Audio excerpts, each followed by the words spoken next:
Good morning, boys and girls. Welcome to our baking show this morning. My name is Miss Jeannie, and I work at the community library in Salem in Twin Lakes, Wisconsin. I'm glad you're joining us again today. Today we have a fun dessert that we're going to be making. It is called the Knights Golden Baked Pears, and the recipe came out of this book. This is called the Mother Goose Cookbook. I've used it the last couple times that we've done our cooking show, and I'm going to use it one more time next month, and then I have another couple books that I'm going to be introducing in the future. This book the author is Marianna Mayer, and she incorporates some fairly easy recipes, both baking and cooking recipes, with a rhyme. Or like today, our Knights Golden Baked Pear recipe actually has a riddle with it. And so I thought I would start our time together today with that riddle. And I'm hoping that you'll think about it a little bit as we're putting our baked items together, and maybe you'll come up with the right solution. So at the end, I'm going to give you that solution to the riddle. All right, are you ready? All right. Well, inside the book, along with this recipe, this riddle goes as this. 12 pears hanging high, 12 knights riding by. Each knight took a pear, and yet left a dozen there. Here's a picture of it, them riding by the tree, the pear tree. I'll read it one more time too. 12 pears hanging high, 12 knights riding by. Each knight took a pear, and yet left a dozen there. All right, think about that, all right? All right, well, we're going to get started. And as you can see, I have my items here in front of me. And before we get started, we want to make sure we wash our hands. And we preheated the oven to 375. Now, this is a fairly easy recipe. And the first thing we're going to need is a pan to make these pears with. I chose a shallow glass pan like this. You can use like a brownie pan if you have, or even another glass pan like this. And I'm going to put butter in it because the butter is going to be on the bottom. And what I noticed in this particular recipe, it asked for 1.5 ounces of unsalted butter cut into small pieces.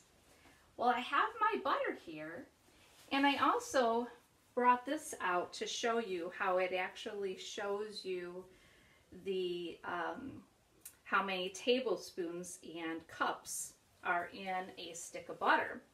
But I was curious because I noticed it didn't say ounces on it, and I wondered myself, what is 1.5 ounces of butter equal? So I did a little searching because I wanted to be sure, and I found that 1 ounce equals 2 tablespoons. So I know for sure I'm going to use 2 tablespoons. And then I need another half. So half of that would be another 1. So I'm going to need 3 tablespoons of butter. All right, so we're going to go ahead and take our butter here. And after you've been baking for a while and cooking, you can kind of get an idea, pretty close. Or you can use your butter and slice it like right on it. So I'm going to add my 3 tablespoons of butter. And since my oven is going, it's actually kind of warm over here.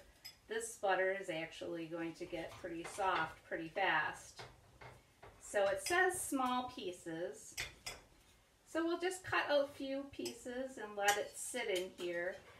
And if you leave it on your stove if your stove is like mine, it's pretty warm, it will begin to start melting in the pan.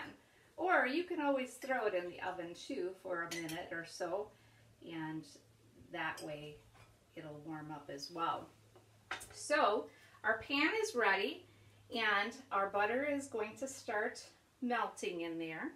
And now we're going to start adding some other ingredients. Our first ingredient in our recipe calls for a 1/2 cup of brown sugar, packed brown sugar. All right, so we're going to add that, 1/2 cup. And then we have some spices that we need to add to it. The first one is going to be nutmeg. This is 3/4 teaspoon of nutmeg. It's always fun to smell it too because they smell very different. So nutmeg kind of has a little stronger smell than the next one, which is 3/4 teaspoon of cinnamon. How many of you have smelled cinnamon before? Kind of a sweeter smell than a nutmeg. So these two spices we're going to add. And then we need another 3/4 teaspoon of grated lemon peel. Now I did put a lemon here, and if you want, you can take your lemon and you can use a peeler like this. And I actually did a little peeling earlier. You can make sure that your lemon is well washed, and then you can use this to grate it. And you want 3/4 teaspoon of grated lemon. Or you can also use, this is a liquid real lemon. And I usually have this in my refrigerator a lot more often than I do a real lemon. So I'm going to actually use, today I'm going to actually use the liquid. And since it's liquid, I'm going to use just a little less than 3/4 teaspoon. All right, so we added that. Now, why do you think we put lemon juice in here? Any ideas? Well, it definitely gets a little zing. If you taste it, you should always taste things and smell things when you're cooking and baking. It's very fun. But lemon has another interesting reason for being in recipes, and this particular one is because if with the pears as well as with apples, if you ever slice them and put them on a plate and put them on your counter, after a little while they would start to turn a little brown. If you add a little bit of lemon juice to it, however, like if you have a Ziploc bag of sliced apples, if you could put a couple drops of lemon juice inside that bag, those apple slices or pear slices will stay looking more normal like they do, kind of like I actually cut some here. Here's a chunk of pear, which looks very much like an apple. If I add a little bit of lemon juice to it, it will stay this color. If I don't, it will start to turn brown. Now it'll still taste as good, but sometimes you think, oh, maybe it's not very fresh anymore. So the lemon juice keeps it looking fresh. And again, it adds a little zing to it. So we added that to this recipe, because that's what it asked for. And I'm just going to take my spoon and just mix up these spices with my sugar and my little bit of lemon juice. All right, and so we have our butter getting a little warm over here, and I'm getting this ready. Now the next thing we're going to do is we're going to slice up some pears. Now I purchased these at the store, and I found these nice looking pears, but does anything look a little different to you with these pears? These are called Bartlett pears. They are very large for what normally I purchase. Pears are a little bit smaller than this. So when I have a recipe that says 3 cups of ripe or unripe pears, sometimes it's hard to know how many pears I really need for a cup. So I'll show you. The first, I took 1 pear and I cut it up, and this is a 2-cup container. As you can see, 1 pear filled this up pretty well. And since the recipe is calling for 3 cups of ripe or unripe pears, slices, you can tell that I'm going to use 1 pear and probably about half of this one. So I'm going to finish cutting this one up. I'm going to peel it with the peeler like this, like I use for potatoes. I'm going to peel my pear like that, and then I'm going to cut it up and I'm going to put it in my container so that I can add it to my spice and sugar mix. So let's see how this works. Okay, so I'm going to go ahead and put my 2 cups of pear into our mixture here, and I cut up a few more here.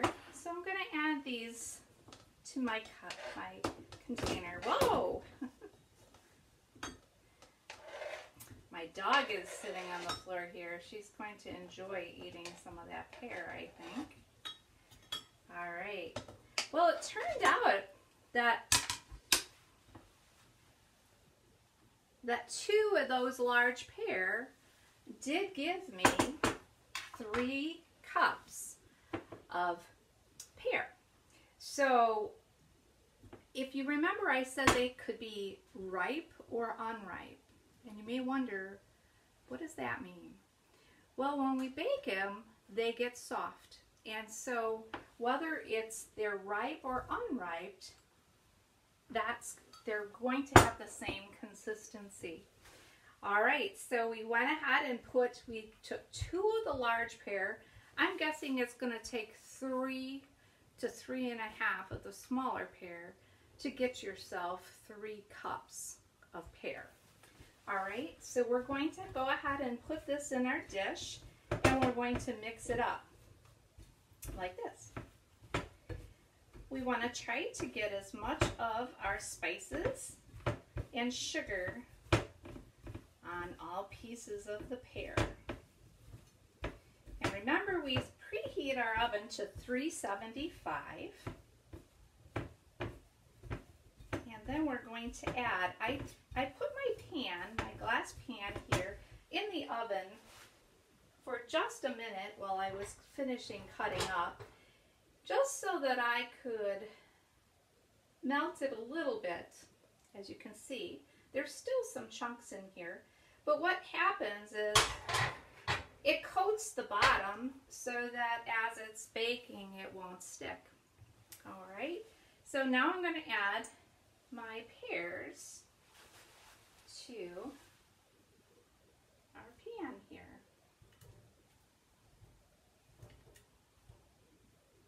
Wow, it really smells good already. How many of you like apple pie or pear pie? That's the way I think that's how it's gonna taste. All right, so as you can see, we got it well coated. And we're going to put it in the oven. The recipe says to bake it for 20 minutes. That's not too long. So we'll put that in the oven. We're going to put it on the top rack. And we're going to set our timer for 20 minutes.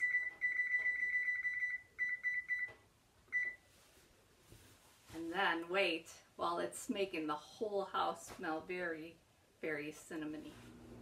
All right, so it came out of the oven. I actually did let it cook a little bit longer than the 20 minutes because these pears definitely were more on the unripe side, like we talked about, that they could be ripe or unripe. When I brought it out the first time, I felt like the pears were a little hard still, so I did bake it for a little bit longer. So you can choose. That's the fun part of baking and cooking, is you can decide what you want to do. And we're going to actually talk about a couple variations right now. But before I do that, you can take a look when it comes out of the oven and you follow the recipe and you're like, well, maybe I want them just a little softer. If you do, then just leave it in the oven for a little bit longer, but don't forget them. So, then the next part, this recipe actually said that it serves two servings. Every recipe tells you a little bit about what to expect in regards to how many people can eat them. The last time I made this, I felt the 2 servings were a little overly generous, and I think I could have easily gotten 3 or 4 servings with it, but it all depends on you and how much you want. So how we can do this is you can take a plate and you can put some on, and you can decide how much of the juice you want. And you can serve it just like this for a dessert after dinner. And maybe you want to add a little whipped cream to it, or vanilla ice cream is always really good. So I'm going to leave this here just as an idea. And as you can see, there's still quite a bit left here. And the fun part, not only about when you bake and cook, you can smell it, you can taste it, you can take pride in producing it to your family and asking them to try it, and that's always a lot of fun. Another fun thing is to think about the recipe and do I want to try something else with it? Like build on it, be creative, try something, right? You can always go back and redo it. Unless, of course, it's dessert and you have company coming, but then you might want to stick to your recipe. But today, I was thinking the last time I made this, we loved it. It was great after dinner. You could actually serve it with dinner because it's almost like a warm applesauce. Instead of it's a warm pear sauce. But if I wanted to maybe dress this up a little bit, I might want to try a little bit of pastry with it. So today, we're going to do this together. All right, I have not done this before, so I was thinking about these pastry puffs, puff pastries by Pepperidge Farm. You get 2 sheets in them. I baked on one. I buttered my pan and I put it on for 15 minutes.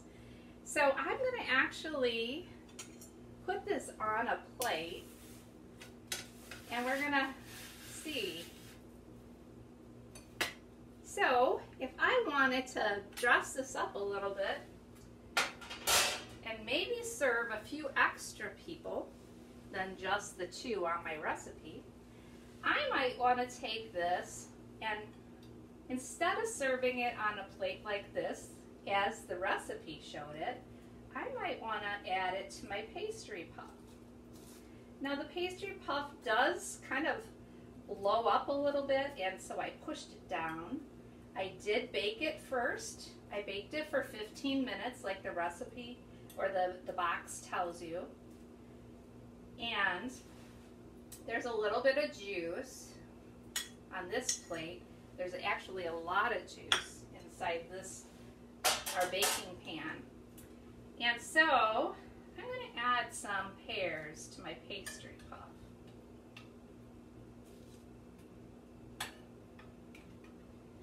So I don't have to bake it again because the base is already done and my pears are already done.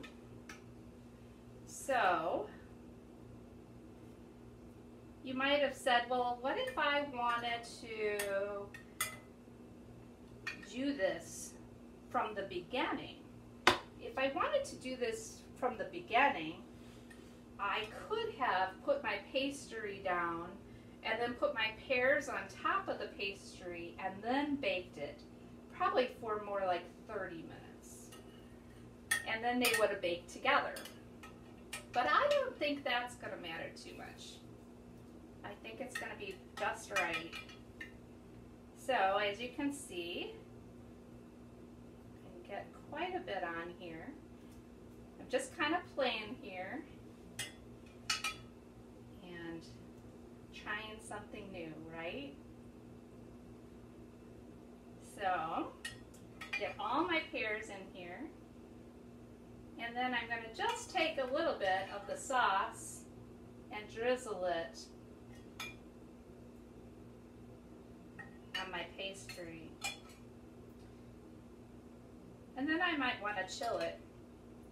But before I do that, I'm going to show you one more thing I would want to do with this.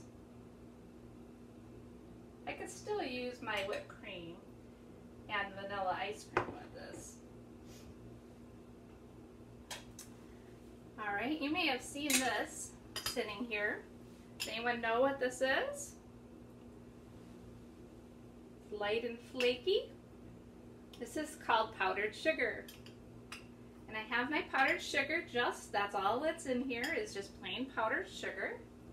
I use this a lot for baking cookies. And I'm going to add just a little bit of milk, 2% milk or whatever kind of milk you have at home. Just a little bit. And this is a good way to learn how to make frosting. As you can see, I'm getting some of it on my floor here too. So I put just a little bit of milk inside my powdered sugar and I mix it up. This is an easy way to make a light frosting. You can put it on cookies, you can put it on just about anything. And we're going to put it on top of our pastry. Now right now, my pears are pretty warm. So I'm going to let them cool down just a little bit before I add this to the top.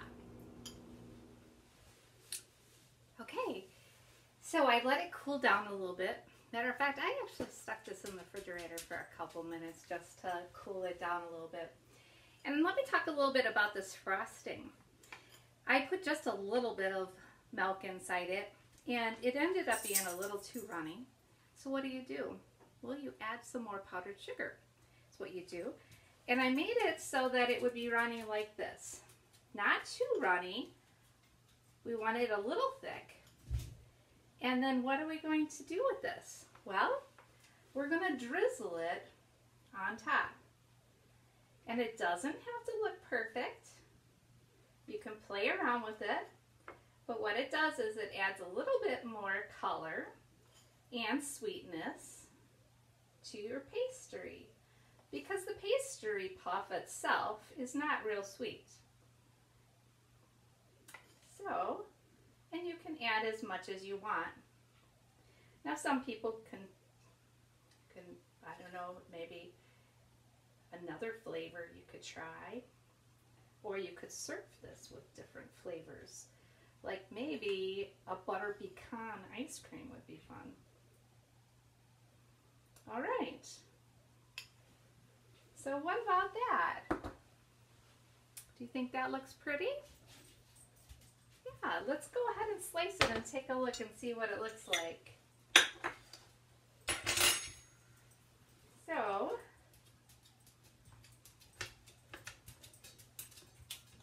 take a sharp knife and I'll just make a square on the one side here. Be kind of like a pear square, right? Alright, so we can serve it like this. You can add a little bit of ice cream to it, or whipped cream, or just eat it just like this. very good.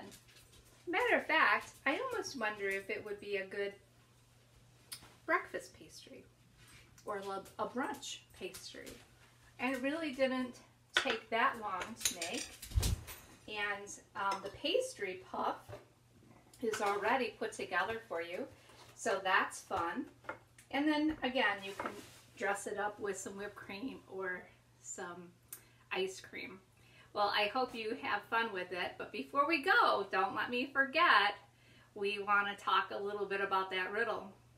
Did you think about what the answer is? I'll read it again. 12 pears hanging high, 12 knights riding by. Each knight took a pear, and yet left a dozen there. Did you figure it out? Well, 12 pears equals how many pears?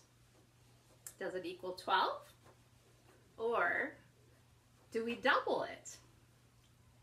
If we double it, what is 12 plus 12? 24, right? All right, so if we have 12 pears are hanging up in the tree, how many pears are hanging up on the tree? 24, right? 12 pears.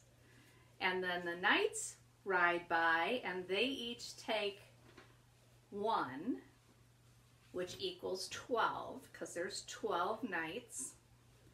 And how much are left in the tree? Well, if you figured that there are 12 left in the tree, then you figured the riddle out. So that was kind of a fun riddle. Well, boys and girls, I hope you had fun. And right after this segment, you're going to see a slide showing next month we're going to be making sandwiches, egg sandwiches. And so I hope you have fun with that, and I hope to see you next month for that one. So if you have, if you've had some fun making some of these items, especially the pears here today, send me an email or say something on Facebook, because I'd love to hear if you made it and enjoyed it, or maybe you got a little creative and tried something different. It would be fun for me to see what that is. And I was going to show you my dog here, because she's been on the floor next to me the whole time that we've been here together. Let's see if I can take you with me and show you. This is my dog, Hope.